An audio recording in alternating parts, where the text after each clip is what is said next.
17वां अध्याय वर्णाश्रम धर्म निरूपण। उद्धव जी ने कहा, कमल नयन श्री कृष्ण, आपने पहले वर्णाश्रम धर्म का पालन करने वालों के लिए और सामान्यतः मनुष्य मात्र के लिए उस धर्म का उपदेश किया था जिससे आपकी भक्ति प्राप्त होती है। अब आप कृपा करके यह बतलाइए कि मनुष्य किस प्रकार से अपने धर्म का अनुष्ठान करे जिससे आपके चरणों में उसे भक्ति प्राप्त हो जाए। प्रभु महाबाहु माधव पहले अपने हंस रूप से अवतार ग्रहण करके ब्रह्मा जी को अपने परम धर्म का उपदेश दिया था। रिपुदमन बहुत समय बीत जाने के कारण वह इस समय मर्यादा लोक में प्रायः नहीं सा रह गया है, क्योंकि आपको उसका उपदेश किए बहुत दिन हो गए हैं। अच्युत, पृथ्वी के तथा ब्रह्मा के उस सभा में भी जहाँ संपूर्ण वेद मूर्तिमान होकर विराजमान रहते हैं, आपके अतिरिक्त ऐसा कोई भी नहीं है जो आपके इस धर्म का प्रवचन, प्रवर्तन तथा संरक्षण कर सके। इस धर्म के प्रवर्तक, रक्षक और उपदेशक आप ही हैं। आपने पहले जैसे मधु दैत्य को मारकर वेदों की रक्षा की थी, वैसे ही अपने धर्म की भी रक्षा कीजिए। स्वयं प्रकाश परमात्मन जब आप पृथ्वी तल से अपनी लीला संवरण कर लेंगे, तब तो इस धर्म का लोप हो ही जाएगा, तो फिर उसे कौन बतावेगा। आप समस्त धर्मों के मर्मज्ञ हैं, इसलिए प्रभु आप उस धर्म का वर्णन कीजिए जो आपकी भक्ति प्राप्त करने वाले हैं, और यह भी बताइए कि किसके लिए उसका कैसा विधान है। सुखदेव जी कहते हैं, परीक्षित, जब इस प्रकार भक्त शिरोमणि उद्धव जी ने प्रश्न किया, तब भगवान श्री कृष्ण ने अत्यंत प्रसन्न होकर प्राणियों के कल्याण के लिए उन्हें सनातन धर्म का उपदेश दिया। भगवान श्री कृष्ण ने कहा, प्रिय उद्धव, तुम्हारा प्रश्न धर्ममय है, क्योंकि इससे वर्णाश्रम धर्मी मनुष्यों को परम कल्याण स्वरूप मोक्ष की प्राप्ति होती है। अतः मैं तुम्हें उन धर्मों का उपदेश करता हूँ। सावधान होकर सुनो। जिस समय इस कल्प का प्रारंभ हुआ था और पहले सतयुग चल रहा था, उस समय सभी मनुष्यों का हंस नामक एक ही वर्ण था। उस युग में सब लोग जन्म से ही कृतकृत्य होते थे, इसलिए उसका एक नाम कृतयुग भी है। उस समय केवल प्रणव ही वेद था और तपस्या, शौच, दया एवं सत्य रूप 4 चरणों से युक्त मैं ही वृषभ रूपधारी धर्म था। उस समय के निष्पाप एवं परम तपस्वी भक्तजन मुझ हंस स्वरूप का शुद्ध परमात्मा की उपासना करते थे। परम भाग्यवान उद्धव, सतयुग के बाद त्रेता युग का आरंभ होने पर मेरे हृदय में श्वास प्राश्वास के द्वारा ऋग्वेद, सामवेद और यजुर्वेद त्रैविद्या प्रकट हुई, और उस त्रैविद्या से होता अध्वर्यु और उद्गाता के कर्म स्वरूप 3 वेदों वाले यज्ञ के स्वरूप में मैं प्रकट हुआ। विराट पुरुष के मुख से ब्रह्मा, भुजा से क्षत्रिय, जंघा से वैश्य और चरणों से शूद्रों की उत्पत्ति हुई। उनकी पहचान उनके स्वभाव अनुसार और आचरणों से होती है।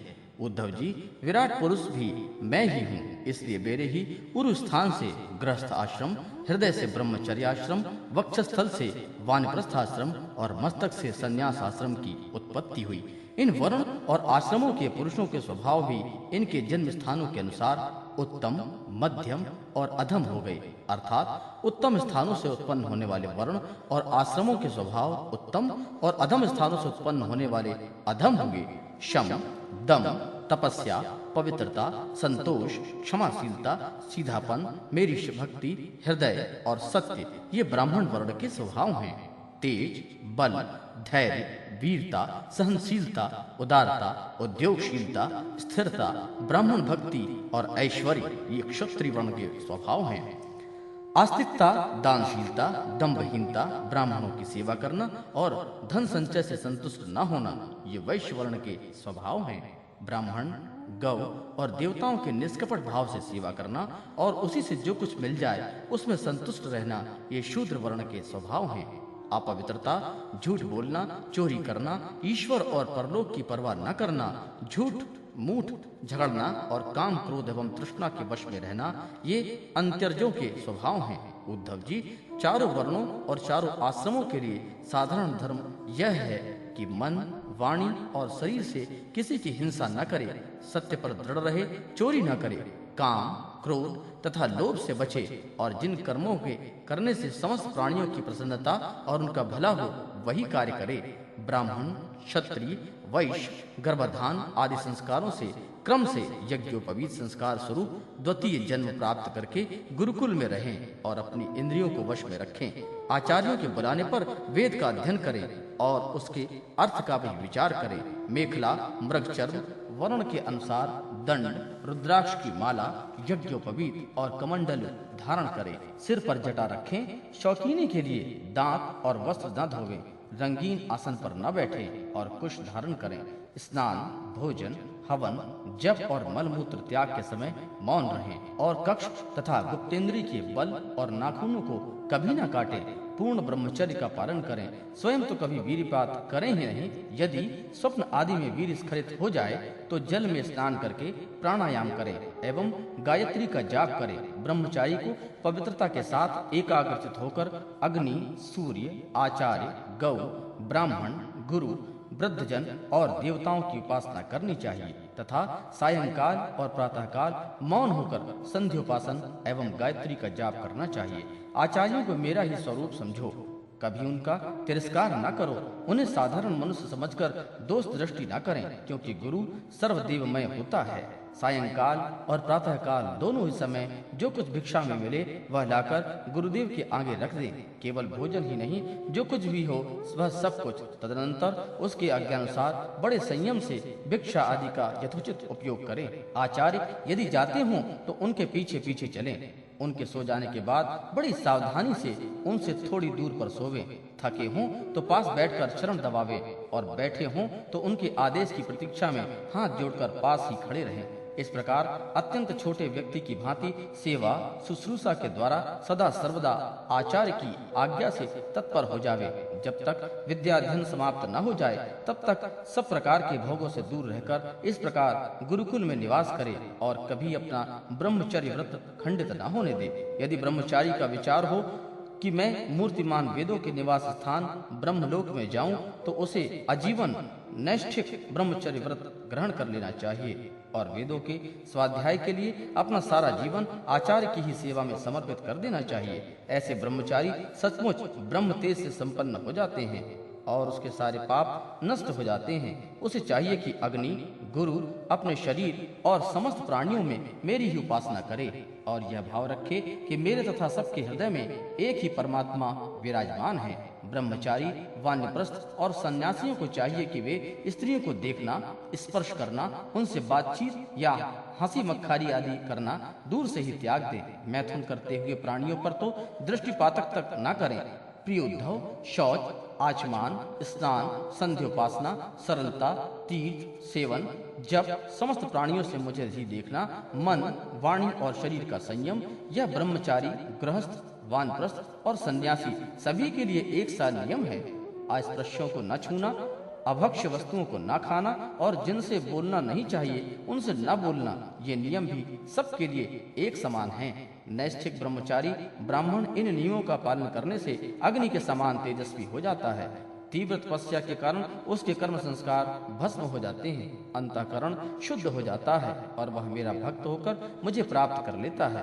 प्यारे उद्धव, यदि नैष्ठिक ब्रह्मचर्य ग्रहण करने की इच्छा न हो, गृहस्थाश्रम में प्रवेश करना चाहता हो तो विधि पूर्वक वेदाध्ययन समाप्त करके आचार्य को दक्षिणा देकर और उसकी अनुमति लेकर समावर्तन संस्कार करावे। स्नातक बनकर ब्रह्मचर्य आश्रम छोड़ दे। ब्रह्मचारी को चाहिए कि ब्रह्मचर्य आश्रम के बाद गृहस्थ अथवा वानप्रस्थ आश्रम में प्रवेश करे। यदि ब्राह्मण हो तो संन्यास भी ले सकता है अथवा उसे चाहिए कि क्रमशः एक आश्रम से दूसरे आश्रम में प्रवेश करे। किंतु मेरा आज्ञाकारी भक्त बिना आश्रम में रहकर अथवा विपरीत क्रम से आश्रम परिवर्तन कर स्वेच्छाचार में न प्रवृत्त हो। प्रिय उद्धव, यदि ब्रह्मचर्य आश्रम के बाद गृहस्थ आश्रम स्वीकार करना हो तो ब्रह्मचारी को चाहिए कि अपने अनुरूप एवं शास्त्रोक्त लक्षणों से संपन्न कुलीन कन्या से विवाह करे। वह अवस्था में आपसे छोटी और अपने ही वर्ण की होनी चाहिए। यदि कामवश अन्य वर्ण की कन्या से और विवाह करना हो तो क्रमशः अपने से निम्न वर्ण की कन्या से विवाह कर सकता है। यज्ञ, यज्ञादि, अध्ययन और दान करने का अधिकार ब्राह्मण, क्षत्रिय एवं वैश्यों को समान रूप से है, परंतु दान लेने पढ़ाने और यज्ञ कराने का अधिकार केवल ब्राह्मणों को ही है। ब्राह्मण को चाहिए कि इन तीनों प्रवृत्तियों में प्रतिग्रह अर्थात दान लेने की प्रवृत्ति को तपस्या, तेज और यश का नाश करने वाली समझकर पढ़ने और यज्ञ कराने के द्वारा ही अपना जीवन निर्वाह करे, और यदि इन दोनों प्रवृत्तियों में भी दोष दृष्टि हो तो परावलंबन, दीनता आदि दोष दिखते हों तो अन्न काटने के बाद खेतों में पड़े हुए दाने बीन कर ही अपने जीवन का निर्वाह कर ले। उद्धव, ब्राह्मण का शरीर अत्यंत दुर्बल है। वह इसलिए नहीं कि इसके द्वारा तुच्छ विषय भोग ही भोगे जाएं, यह तो जीवन पर्यंत कष्ट भोगने, तपस्या करने और अंत में अनंत आनंद स्वरूप मोक्ष की प्राप्ति के लिए है। जो ब्राह्मण घर में रहकर अपने महान धर्म का निष्काम भाव से पालन करता है और खेतों में तथा बाजारों में गिरे पड़े दाने चुनकर संतोष पूर्वक अपने जीवन का निर्वाह करता है, साथ ही अपना शरीर, प्राण, अनंत कारण और आत्मा मुझे समर्पित कर देता है और कहीं भी अत्यंत आसक्ति नहीं करता, वह बिना संन्यास लिए ही परम शक्ति स्वरूप परम पद प्राप्त कर लेता है। जो लोग विपत्ति में पड़े कष्ट पा रहे हैं, मेरे भक्त ब्राह्मण को विपत्तियों से बचा लेते हैं। उन्हें मैं शीघ्र ही समस्त आपत्तियों से उसी प्रकार बचा लेता हूँ जैसे समुद्र में डूबते हुए प्राणी को नौका बचा लेती है। राजा पिता के समान सारी प्रजा का कष्ट से उद्धार करे, उन्हें बचावे, जैसे गजराज दूसरे गजों की रक्षा करता है और उन्हें धीर होकर स्वयं अपने आप से अपना उद्धार करे। जो राजा इस प्रकार प्रजा की रक्षा करता है वह सारे पापों से मुक्त होकर अंत समय में सूर्य के समान तेजस्वी विमान पर चढ़कर स्वर्गलोक में जाता है और इंद्र के साथ सुख भोगता है। यदि ब्राह्मण अध्यापन अथवा यज्ञ यज्ञादि से अपनी जीविका न चला सके तो वैश्यावृत्ति का आश्रय ले और जब तक विपत्ति दूर न हो तब तक करे। यदि बहुत बड़ी आपत्ति का सामना करना पड़े तो तलवार उठाकर क्षत्रियों की वृत्ति से भी अपना काम चला ले, परंतु किसी भी अवस्था में नीचों की सेवा, जिसे श्वान वृत्ति कहते हैं, वह न करे। इस प्रकार यदि क्षत्रिय भी प्रजापालन आदि के द्वारा अपने जीविका का निर्वाह न कर सके तो वैश्यावृत्ति, व्यापार आदि कर ले, परंतु बड़ी आपत्ति हो तो शिकार के द्वारा अथवा विद्यार्थियों को पढ़ाकर अपनी आपत्ति के दिन काट ले, परंतु नीचों की सेवा, श्वान वृत्ति का आश्रय कभी न ले। वैश्य भी आपत्ति के समय शूद्रों की वृत्ति सेवा से अपना जीवन निर्वाह कर ले और शूद्र चटाई बुनने आदि करुणा वृत्ति का आश्रय ले ले, परंतु उद्धव ये सारी बातें आपत्ति काल के लिए ही हैं। आपत्ति का समय बीत जाने पर निम्न वर्णों की वृत्ति से जीविकोपार्जन करने का लोभ न करे। गृहस्थ पुरुषों को चाहिए कि वे वेद अध्ययन स्वरूप, ब्रह्म यज्ञ, तर्पण रूप, पितृ यज्ञ, हवन स्वरूप, देव यज्ञ, काक बलि आदि भूत यज्ञ और अन्नदान रूप अतिथि यज्ञ आदि के द्वारा मेरे स्वरूप भूत, ऋषि, देवता, पितर, मनुष्य एवं अन्य समस्त प्राणियों को यथाशक्ति प्रतिदिन पूजन करता रहे।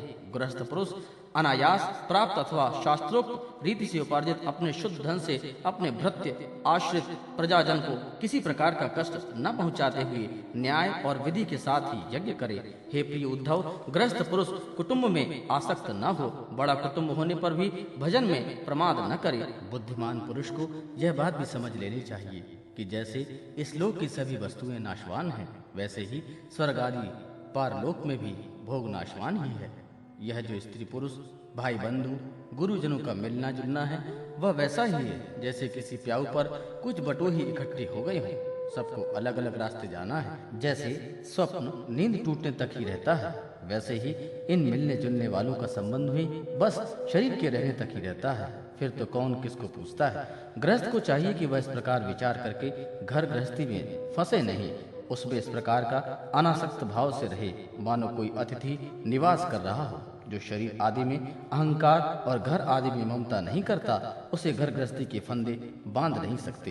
भक्तिमान पुरुष गृहस्थोचित शास्त्रों का कर्मों द्वारा मेरी आराधना करता हुआ घर के अंदर ही रहे, अथवा यदि पुत्रवान हो तो वानप्रस्थ अवस्था में चला जाए या संन्यास आश्रम स्वीकार कर ले। प्रिय उद्धव, जो लोग इस प्रकार गृहस्थ जीवन में ना बिताकर घर गृहस्थी में ही आसक्त हो जाते हैं, स्त्री, पुत्र और धन की कामनाओं में फंसकर हाय हाय करते रहने और मूर्तावश स्त्री लंपट और कृपण होकर मैं मेरे के फेर में पड़ जाते हैं, वे बंध जाते हैं। वे सोचते रहते हैं, हाय हाय मेरे माँ बाप बूढ़े हो गए, पत्नी के बाल बच्चे अभी तक छोटे हैं, मेरे न रहने पर ये दीन अनाथ और दुखी हो जाएंगे, फिर इनका जीवन कैसे रहेगा। इस प्रकार घर गृहस्थी की वासना से जिसका चित्त विक्षिप्त हो रहा है, वह मूढ़ बुद्धि पुरुष विषय भोगों से कभी तृप्त नहीं होता, उन्हीं में उलझकर अपना जीवन खो बैठता है और मरकर घोर तमोमय नरक में जाता है।